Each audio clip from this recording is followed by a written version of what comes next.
Hola hermanos, hermanas, una vez más estamos por aquí para continuar estudiando juntos las escrituras, la palabra que Dios nos ha brindado y para pues continuar también en el análisis de esta carta de Pedro, la primera carta de Pedro, en el capítulo 2 que estamos analizando. El día de ayer comenzamos con el versículo 4. Prácticamente solo nos quedamos con la primera palabra, pero creo que era bastante valioso que la analizáramos en detalle. Y pues bueno, vamos entonces ahora sí a continuar con este análisis. Así que vamos a retomar. Voy a compartirles aquí el texto nada más para retomar la lectura. Vamos a compartirles esto.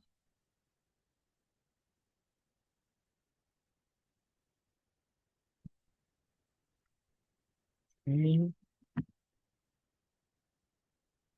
entonces dice, Primera de Pedro 2 versículo 4: acérquense a él. Ya esto lo analizamos, ¿verdad?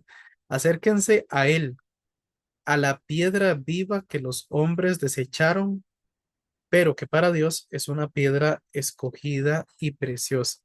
Leyendo aquí de la Reina Valera contemporánea. Creo que no hay mucha variación con respecto a la Reina Valera del 60, ¿verdad? Acercándoos a él, piedra viva, desechada ciertamente por los hombres, mas para Dios escogida y preciosa. Ahora, ¿qué vamos a ir analizando? Bueno, en primer lugar, este concepto de Cristo como una piedra es bastante interesante el hecho que sea Pedro el que la mencione, porque eh, recuerdan lo que significa el nombre Pedro y recuerdan quién se lo dio. O sea que Pedro aquí está haciendo, por decirlo así, como un juego de palabras entre Cristo, él mismo, digamos, y cada uno de los creyentes, todos relacionados con las piedras. Tal vez para nosotros el concepto no sea tan familiar, porque hoy, no sé, por ejemplo, cuando se construyen casas, terrenos, eh, pues aparte que quizás, posiblemente de los que están aquí presentes haya quienes sí se dedican a esto, ¿verdad? Trabajan en construcción como obreros, eh, pero no es algo como que estemos tan familiarizados, ¿verdad? Aparte que, como decía, pues digamos que las formas de construcción han variado desde aquella época a este tiempo.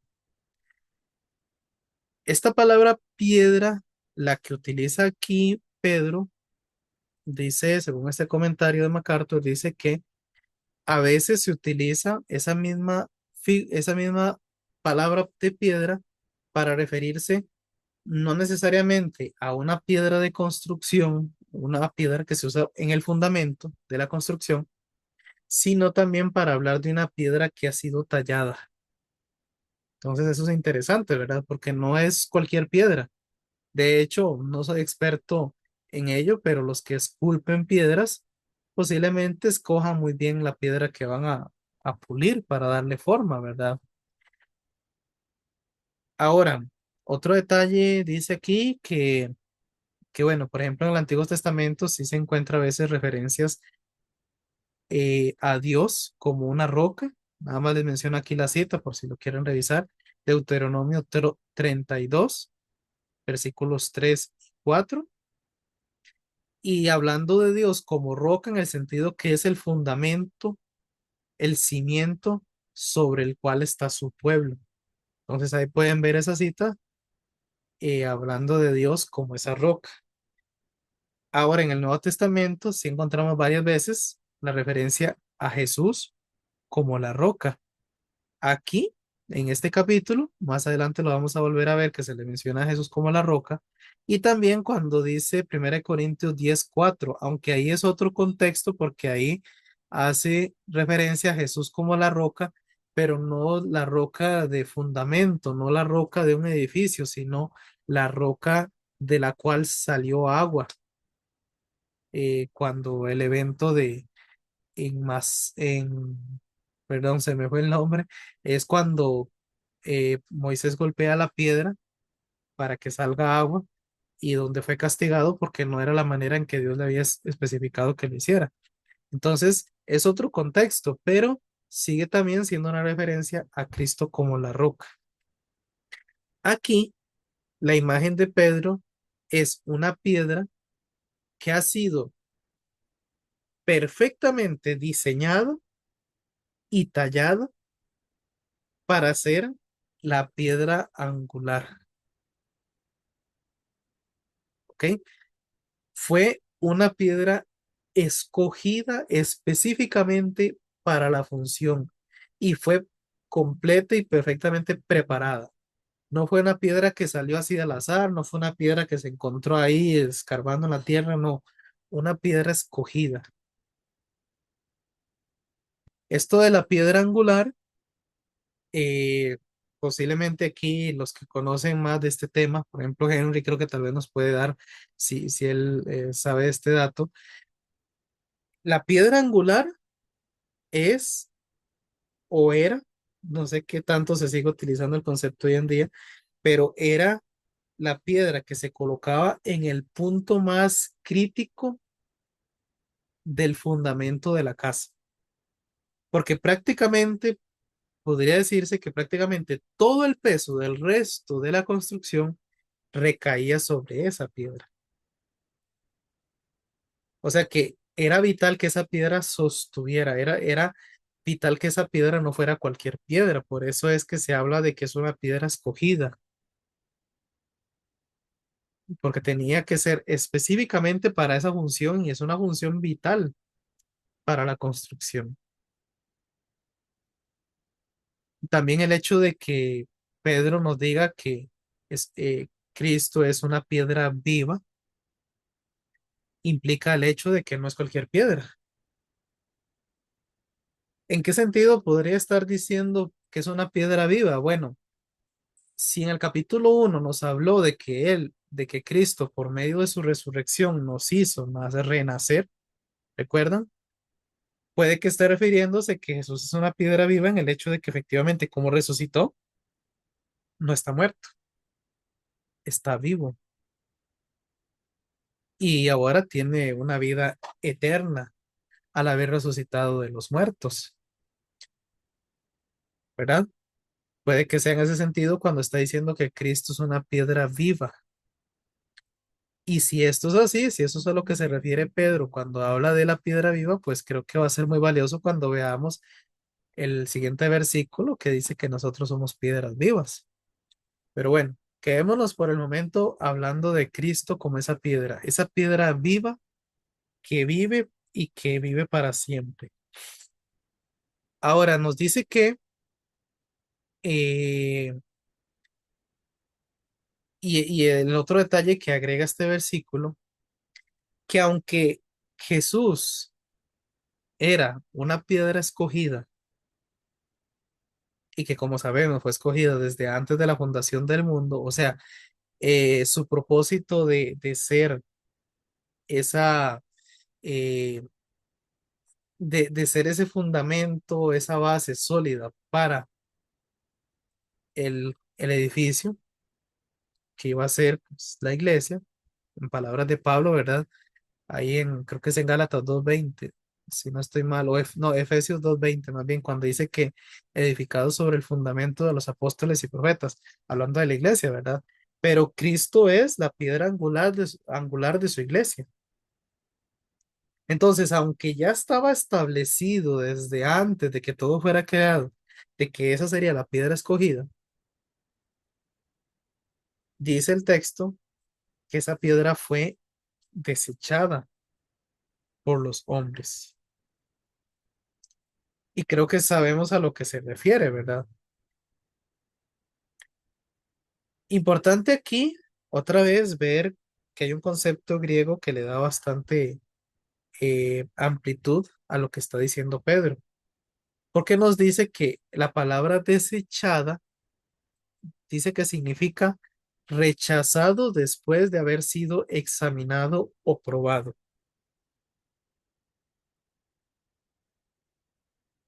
Y aquí entonces entra pues lo triste que es el saber que la generación a la que Jesús vino, la generación que vio a Jesús caminar entre nosotros, no lo rechazó por ignorancia, no lo rechazó por, no sé, por no tener suficiente recurso para poder entenderlo. No, lo rechazaron aún cuando él dio evidencia clara, visible de su divinidad por medio de su poder para sanar enfermos, para expulsar demonios, para controlar las fuerzas de la naturaleza. También lo demostró por medio de su enseñanza, que dice ahí dicen los evangelios que, o sea, nadie podía refutar su autoridad. Él hablaba con autoridad. Entonces, los judíos y especialmente los líderes judíos tenían suficiente para haber verificado y estar seguros de que efectivamente se trataba de la piedra escogida por Dios. Aquel Mesías tan anhelado, tan esperado, efectivamente era él, pero debido a que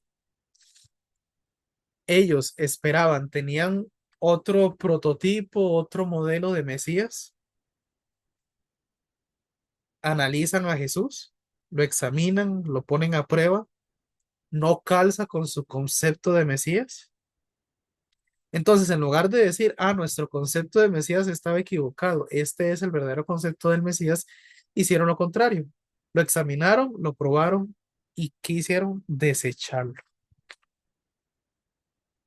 Por eso es que no tenían justificación alguna. Lo que hicieron, el rechazo que hicieron a Jesús no tenía justificación alguna, porque no es que fueran ignorantes, fue sencillamente porque estaba por encima del testimonio divino, estaba su propio prejuicio. Y como Jesús no calzó en ese concepto, lo desecharon. Ese rechazo, pues creo que es muy evidente de qué manera fue, ¿verdad? Las escrituras lo atestiguan. Fue desprecio, odio, o sea, fue un rechazo completo. Nunca hubo un momento en que lo aceptaron. Obviamente no fueron todos, como lo sabemos. Hubo un remanente que sí creyó y bueno, por el cual estamos hoy aquí nosotros, ¿verdad? Pero eso es lo que implica desechar. No era por ignorancia.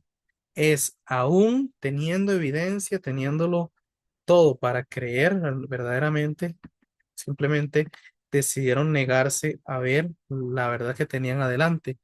Creo que es Juan que dice, ¿verdad? Que prefirieron la oscuridad antes que la luz. Y bueno, la oscuridad que estaba en sus propios corazones era la que les impedía poder a ver a Cristo como el enviado por Dios. Aún así, dice el texto, dice aquí en el versículo, que aunque fue desechada por los hombres, por lo menos una buena parte de los que estaban en aquel tiempo, pero importante es el hecho de que aunque los hombres lo desecharon, eso nunca cambió el hecho, la realidad de que de parte de Dios era la piedra viva y escogida y preciosa. O sea que los hombres podían desecharlo, pero eso no cambiaba la realidad de lo que él era. Ahí podemos ver algunos textos que complementan esto. Eh, por ejemplo, desde el principio, incluso es importante ver que desde el principio, cuando Jesús se va a bautizar, que es bautizado por Juan, una vez que desciende a las aguas y cuando sube de las aguas, recuerdan que esto lo pueden repasar en Mateo 3:17, que dice que se escuchó una voz del cielo que decía, este es mi hijo amado en quien tengo complacencia. Eso hace ver, como decía, que hicieran lo que hicieran los hombres de parte de Dios, siempre Jesús fue la piedra escogida, siempre fue lo que Dios tenía entre sus planes. Nunca se trató, nunca fue un plan B, nunca se trató como de una segunda opción, siempre fue la piedra escogida por Dios. Y por lo menos recuerdo una vez más que se escucha esa voz del cielo de parte del Padre cuando dice, este es mi Hijo amado, a él oíd. Esto es, la siguiente vez creo que está en Mateo 17 si no estoy mal, con la transfiguración. En medio de Elías y Moisés, él es escogido, él es establecido como el que Dios había escogido.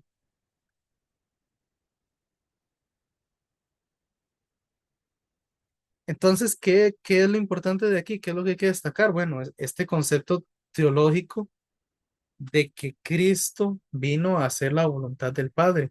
Especialmente Juan es el que más se dedica a hablar de esto, ¿verdad? Él recopila varios de los discursos de Jesús, algunos pues bastante extensos que Juan registra, y la gran mayoría tienen que ver con esto, cómo Dios da testimonio de que Jesús es el cumplimiento de su voluntad. También Pablo le dice en otras palabras, cuando él dice que en Colosenses 1:16, 15, 16 si no ando mal, que Él, hablando de Jesús, Él es la imagen del Dios invisible. Él es el primogénito de la creación. ¿Esto por qué es importante enfatizarlo? Porque el concepto de quién es Cristo, nuestro concepto, cada uno de nosotros, el concepto que tenemos de quién es Cristo, tiene que ser un concepto que definitivamente dé justicia al hecho de que Jesús no fue un simple ser humano, no fue cualquier persona, no fue alguien que apareció ahí de la nada y Dios aprovechó lo que él hizo, no, todo, absolutamente todo venía de parte de Dios, era el propósito y la voluntad de Dios. Y Jesús tenía que ser Jesús, no había otro. Por eso es que es importante la palabra escogido, porque no era cualquiera persona. Él fue el escogido específicamente para la misión de salvarnos, de justificarnos, de reconciliarnos y de hacernos, como analizaremos después, junto con Él, piedras vivas en ese edificio que Cristo, que Él mismo edifica. Otra palabra, otro adjetivo ahí que Pedro agrega para hablar de Cristo, no es solo es una piedra escogida, dice que es una piedra preciosa, que puede significar de un altísimo valor, valiosísimo. ¿Esto qué significa? Y ahí es donde vamos a ponerle más el peso a la aplicación práctica para nosotros. Eso implica que aquel que era más valioso que absolutamente cualquier cosa en toda la creación, porque estaba incluso por encima de la creación, aquel que venía específicamente a un objetivo y que no era cualquiera, que fue escogido, ese tan valioso, tan único, tan, no sé, tan especial, estaba en esa cruz pagando por mis culpas. Vino exclusivamente a hacer posible mi reconciliación con el Padre. Y como sabemos, incluso el autor de Hebreos enfatiza mucho eso, solo él podía realizar esa obra, de ser no solo sacerdote, no solo de presentarse delante de Dios, sino de presentarse él mismo como sacrificio por los pecados. No fue cualquiera el que murió en esa cruz para pagar mis culpas. Y no fue poca cosa lo que pagó, fue su preciosa vida, su preciosa sangre derramada en esa cruz para pagar por mis culpas, para hacer posible mi libertad, mi redención y mi reconciliación con el Padre.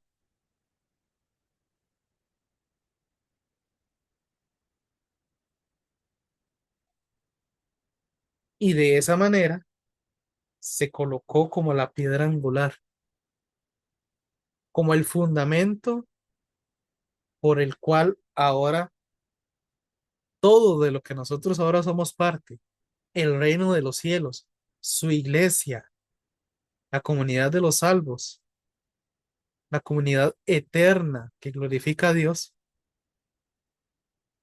ahora por medio de que Él es la piedra angular, todo eso es posible y existe y es real. ¿Ven cómo le da peso esto? Porque para nosotros ya implica un cambio en nuestra perspectiva y un cambio, como dije antes, en nuestro concepto, nuestro propio concepto, nuestra identidad. Porque si el valor de la identidad de Cristo es tan alto, pues nuestro valor y nuestra identidad no se quedan atrás. Por supuesto, siempre teniendo presente, no por mérito nuestro, en lo más mínimo, sino porque Él quiso delegarnos de su justicia, de su valor y de su identidad. Es Cristo en nosotros, dice Pablo, el peso de gloria. Ni más ni menos, eso es lo que somos por el Evangelio, la salvación en Cristo. Antes les mencioné que es interesante ver cómo Pedro acude a esta figura, siendo que, pues por un lado, Jesús mismo le puso el nombre de Pedro, que también implica piedra, pero también porque fue un concepto muy significativo para la vida del apóstol. Lo vamos a ver ahora también en Hechos 2:22. Vamos a ver este texto para ver la relación que hay con lo que estamos hablando. Vamos a ir entonces, a ver, para buscarlo aquí. Hechos 2:22. ¿Y en qué contexto nos vamos a ubicar? Bueno, ni más ni menos que la primera predicación de la iglesia ya establecida y ni más ni menos que el discurso de Pedro. Así que voy a compartirles de nuevo por aquí. Dice Hechos 2:22. Dice, varones israelitas, escuchen mis palabras. Hablando Pedro, ¿verdad? El mismo del que estamos leyendo la carta. Jesús Nazareno, que fue el varón que Dios aprobó entre ustedes por las maravillas, prodigios y señales que hizo por medio de él, como ustedes mismos lo saben, fue entregado conforme al plan determinado y el conocimiento anticipado de Dios. Y ustedes lo aprendieron y lo mataron por medio de hombres inicuos, crucificándolo. Pero Dios lo levantó, liberándolo de los lazos de la muerte, porque era imposible que la muerte lo venciera. ¿Ven el paralelo? ¿Ven que hasta suena algo similar a lo que estamos leyendo en la carta? Hay como cierto hilo ahí similar en las palabras. Y podemos ver que efectivamente Pedro entendió que todo lo que aconteció con Jesús no fue un error, no fue algo que se le salió de las manos. Claro, esto Jesús, Pedro más bien, lo entiende hasta que ve a Jesús resucitado. Porque recuerdan que aquella vez que Jesús les dice, les anuncia su muerte, y Pedro le dice, no, Señor, que en ninguna manera esto te acontezca. Porque obvio, en ese instante él piensa, no, si Jesús, si el maestro se muere, hasta aquí se acabó todo. Y posiblemente cuando lo ve crucificado y cuando da su último suspiro, no solo Pedro, sino todos los demás discípulos, o sea, se les vino el mundo abajo. Por eso es que quizás ese primer día de la semana, cuando llegan las mujeres y les dan la noticia a ellos de que el cuerpo de Jesús no está ahí, dice que Pedro es el primero que sale en carrera a ver la tumba, aunque dice Juan que él llegó primero. Pero bueno, el asunto es que Pedro sale en carrera porque al escuchar eso es una posibilidad de que no se acabara todo ahí. Y cuando por fin se lo encuentra en persona, y no solo eso, cuando Jesús lo restaura ahí en el capítulo 21 de Juan, lo menciona,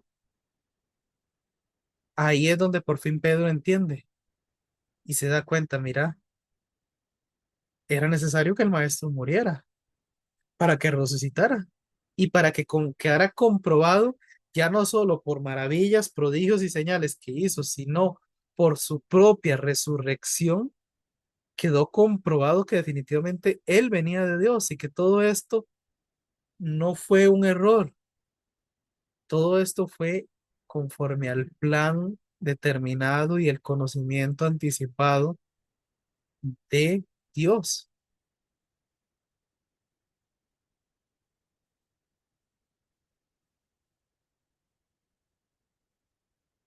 Bueno, esa convicción a la que llegó Pedro solo fue posible porque llegó a darse cuenta que efectivamente había algo más allá de lo evidente o de lo que humanamente podría ser evidente, de que hay un propósito detrás, incluso de la muerte del Hijo de Dios. Hasta eso estaba planeado, hasta eso tenía un propósito de parte de Dios. Por tanto, ¿qué nos enseña eso también a nosotros? Que a Dios nunca se le sale nada de las manos, que no hay absolutamente nada que ocurra si no es porque Él lo tiene contemplado.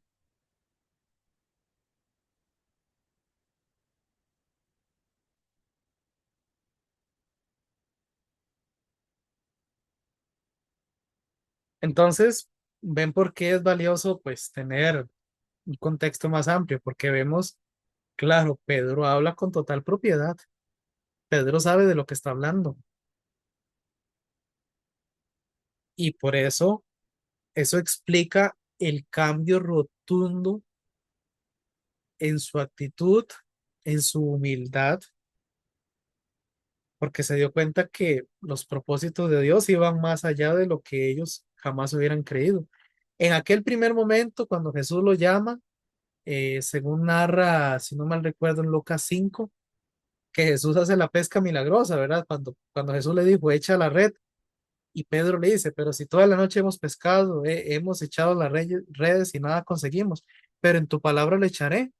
Y en ese primer momento él se postra delante de Jesús y le dice, eh, apártate de mí que soy pecador. Desde aquel momento ya él sabía que no estaba delante de cualquiera, ni qué decir después de ver a Jesús resucitado, y ni qué decir después de haber recibido el Espíritu Santo, que fue la confirmación definitiva y rotunda para poder aceptar que efectivamente el propósito de Dios iba más allá de la muerte. Así que en entender esto, ya nos puede ayudar a entender mejor porque es que aquellos primeros creyentes estaban dispuestos a ir incluso a la muerte con tal de no negar a Jesús. O sea, ¿por qué preferían la muerte antes que negar a Cristo? Y aquella clase de muerte horrenda, espantosa que sabemos que ellos pues experimentaron. Claro, tener la convicción de que ni Salvador ni la muerte lo detiene, pues para él, si para él no es nada la muerte, ¿por qué lo tiene que ser para mí? Sobre todo sabiendo, y eso lo vamos a ver la siguiente ocasión, sobre todo sabiendo que yo soy piedra viva. Y así como para él es una piedra viva porque él, la muerte no lo pudo retener, pues eso también implica para mí, ¿verdad? Pero bueno, eso lo vamos a dejar para la próxima ocasión. Creo que vamos a dejarlo hoy por aquí para no dejar cortada esa idea de este siguiente versículo. Pero espero que con esto que vimos hoy, pues también haya sido de mucha edificación para todos. Oramos.